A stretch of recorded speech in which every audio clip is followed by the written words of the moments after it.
Jean-Étienne Alette a rendu visite ce samedi. Le chien arrive. L'enfant vient de se faire renverser par un chien agressif.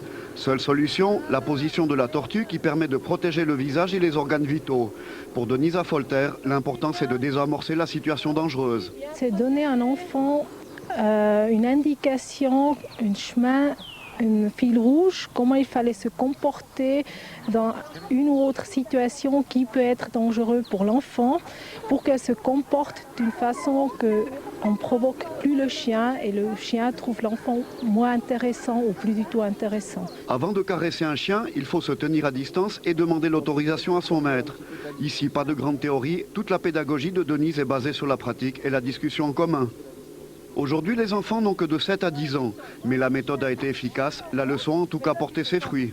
Quand on a peur qu'on ne doit pas courir, il ne faut pas lever les bras, sinon il saute dessus le chien.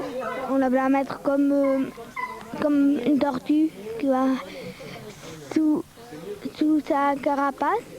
Le club cynophile de Sierre et environ a fait preuve de pionnier dans notre canton en matière de prévention. Une prévention qui répond de plus en plus à un réel besoin. On a une équipe qui est de plusieurs moniteurs depuis 1995 qui donne ses cours. Et puis de plus en plus de demandes actuellement suite à divers petits accidents qui se sont produits récemment. Un chien court vers l'enfant. La seule réaction possible, c'est de rester immobile et surtout de ne pas fixer l'animal dans les yeux. L'expliquer aux enfants, c'est bien.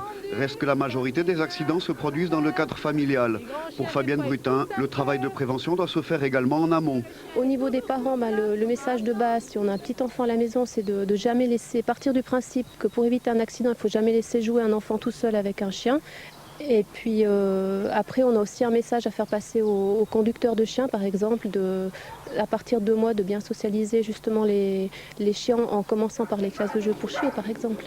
Aujourd'hui, le club sierrois a acquis une certaine expérience dans le domaine de la sensibilisation aux accidents.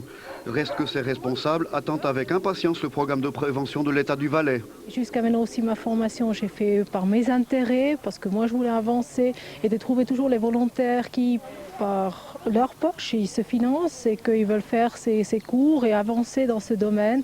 Il n'y a pas beaucoup de gens qui sont prêts à faire. Ça fait des années qu'on essaie de se faire entendre. Et puis je pense que quelque part, c'est aussi une reconnaissance du travail qui est fait au sein des différents clubs. Donc je pense que c'est une bonne chose que ça se passe enfin en Valais, parce que dans d'autres cantons, ça fait déjà des années que ça existe. Donc je pense que c'est une très bonne initiative de la part d'office vétérinaire en collaboration avec le département de l'éducation. Mais que la prévention vienne de l'État ou d'organismes privés, le message sera toujours le même. Le chien ne sera jamais un simple jouet.